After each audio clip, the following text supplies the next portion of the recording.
दृश्य आपण पाहतोय। जरांगे पाटील यांच्या भेटीसाठी खासदार सुप्रिया सुळे, शरद पवार गटाच्या नेत्या खासदार सुप्रिया सुळे पोहोचलेले आहेत।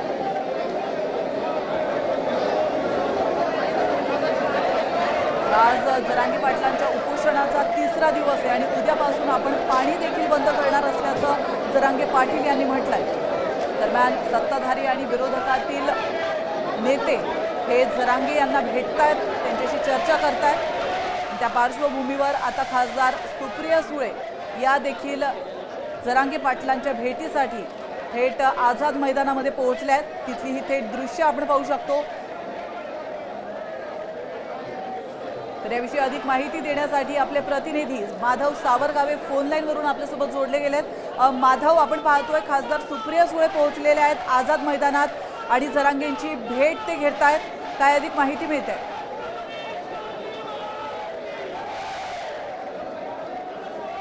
जरांगे हे जरा सध्या झोपलेले आहेत। त्या सुप्रिया सुळे त्यांच्या सोबत असले सरपंच आणि कार्यकर्त्यांसोबत सहकार्यकर्त्यांसोबत त्या बोलत आहेत।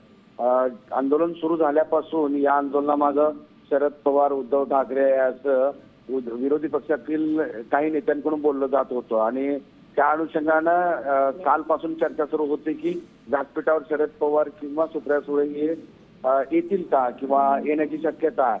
पण आता सुप्रिया सुळे या दाखल झालेल्या आहेत, त्या संवाद साधतील आणि मग माध्यमांशी बोलतील। मुळात या आंदोलनाच्या दृष्टीने आज सकाळपासून जर बघितलं तर राष्ट्रवादी काँग्रेसचे आमदार खासदार प्रत्येक जण इथे येत आहे। शिवसेनेचा एक आमदार विलास डोंबरे इथं व्यासपीठावर आलेला होता।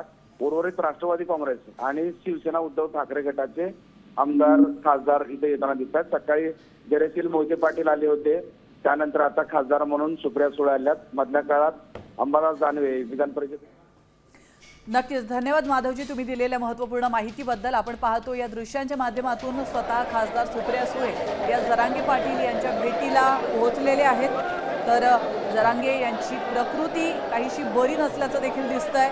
सकाळपासूनच त्यांना अशक्तपणा जाणवत असल्याच्या देखील अपडेट समोर येत आहेत। जरांगे पाटील या दृश्यांच्या माध्यमातून आपण बघू शकतो आता आराम करतायत, ते झोपलेले आहेत। मात्र त्यांच्या भेटीसाठी स्वतः सुप्रिया सुळे या त्या ठिकाणी पोहोचल्या आहेत आणि जरांगे यांच्याबद्दल त्यांच्या कार्यकर्त्यांकडून ते माहिती घेत आहेत।